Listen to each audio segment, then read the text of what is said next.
साथियों, नर्सिंग का बहुत ही बड़ा पॉपुलर कोर्स है जीएनएम, जिसे लड़के और लड़कियां दोनों ही तरह से कैंडिडेट कर सकते हैं। लेकिन इस कोर्स को लेकर बहुत सी कन्फ्यूज़न है। आखिर ये कोर्स किस भाषा में होता है, इसके एग्ज़ाम किस भाषा में दिया जाता है, सिलेबस किस भाषा में रहता है, साथ ही ये कोर्स आसान होता है या मुश्किल। तो इस तरह से सभी सवालों का जवाब दोस्तों आपको इस वीडियो में दिया जाएगा, जो कि आपके लिए बहुत इन्फॉर्मेटिव होने वाला है। तो साथियों, वीडियो को स्टार्ट करने से पहले आपसे रिक्वेस्ट है कि चैनल पे पहली बार आए हो तो चैनल को सब्सक्राइब कर लें, साथ ही साथ बेल आइकन दबा दें ताकि सारी इन्फॉर्मेशन आप तक पहुंचते रहे। तो चलिए स्टार्ट करते हैं वीडियो को। सब्सक्राइब करें टारगेट जूनियर डॉक्टर के इस यूट्यूब चैनल को, जहां मिलेंगे आपको जॉब और कॉलेज रिलेटेड अपडेट्स।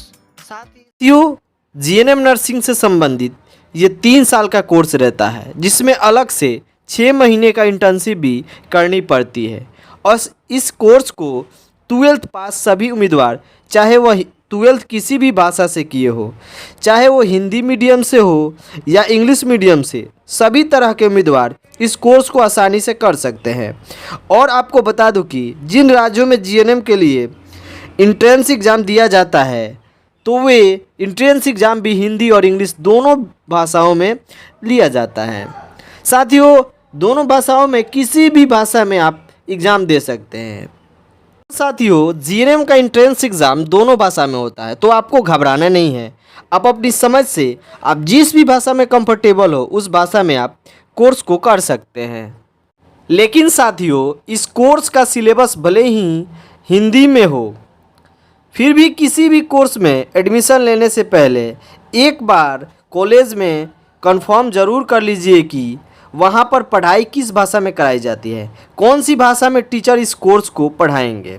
साथियों, जिसके बाद आप अपने किसी भी तरह की समस्या को हल कर सकते हैं।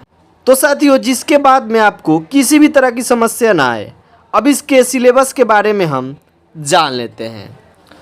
साथियों, आपको बता दें कि कुछ जगह पर इस कोर्स को ईयर वाइज और कुछ जगह पर सेमेस्टर वाइज पढ़ाई जाती है। तो साथियों, सबसे पहले हम जान लेते हैं ईयर वाइज जहाँ पे भी पढ़ाई जाती है उसका सिलेबस क्या है। साथियों, पहले साल में आपका जो सिलेबस रहता है, जो पढ़ना होता है जीएनएम में, वो स्क्रीन पर दिखाई जाता है। इसी तरह से दूसरे साल में भी जो सब्जेक्ट आपको पढ़ाए जाएंगे, और फिर इसी तरह से तीसरे साल में भी आपको जो सब्जेक्ट पढ़ाए जाएंगे वो स्क्रीन पर दिखाया जा रहा है। तो हम जान लेते हैं जिस कॉलेज में सेमेस्टर वाइज ये सिलेबस कराई जाती है, पढ़ाई जाती है, उसके बारे में। तो इसमें पहले सेमेस्टर में 3 सब्जेक्ट आपको पढ़ाए जाते हैं। दूसरे सेमेस्टर में ये वाले विषय कवर कराए जाते हैं जो स्क्रीन पे आपको दिखाया जाता है। इसी तरह से थर्ड सेमेस्टर में जो स्क्रीन पर दिखाया जा रहा है वो सिलेबस पढ़ाया जाता है। फोर्थ सेमेस्टर में ये वाला सिलेबस पढ़ाया जाता है, और 5th सेमेस्टर में ये 2 विषय आपको पढ़ाया जाता है। इसी तरह से साथियों, 6th सेमेस्टर और लास्ट सेमेस्टर में ये 2 सब्जेक्ट पढ़ाई जाती है। तो इस तरह से इसके लिए सिलेबस ये रहता है। हम बात कर लेते हैं कि इसका फ़ी स्ट्रक्चर क्या होने वाला, अर्थात कि जीएनएम करने के लिए आपको कितने पैसे देने होंगे। तो ये निर्भर करता है कॉलेज पे। अलग अलग कॉलेज में इसका फ़ी स्ट्रक्चर अलग अलग होता है। अगर लगभग देखें तो इसका फ़ी स्ट्रक्चर 1,20,000 से 1.5 लाख के बीच में पर ईयर आता है, जिसमें आपको सारे चीज़ इंक्लूड रहते हैं, खाना और फ़ी, जो भी कॉलेज का फ़ी हो या हॉस्टल, सारा इंक्लूड इसमें रहता है। दोस्तों, यहाँ पर एक बात आपको ध्यान में रखना होगा कि भले ही ये कोर्स हिंदी और इंग्लिश दोनों भाषाओं में होता है, लेकिन मेडिकल फील्ड में इंग्लिश भाषा बहुत ज़्यादा प्रेफरेंस दी जाती है।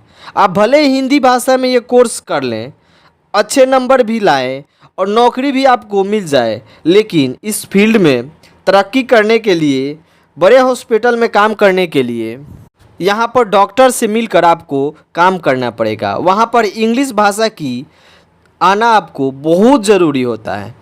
तो इस बात पर ध्यान ज़रूर रखिएगा कि कोर्स भले ही आप हिंदी भाषा में कर लीजिए, लेकिन साथ साथ भी इंग्लिश भाषा में भी अपना पकड़ अच्छा बना के रखिए।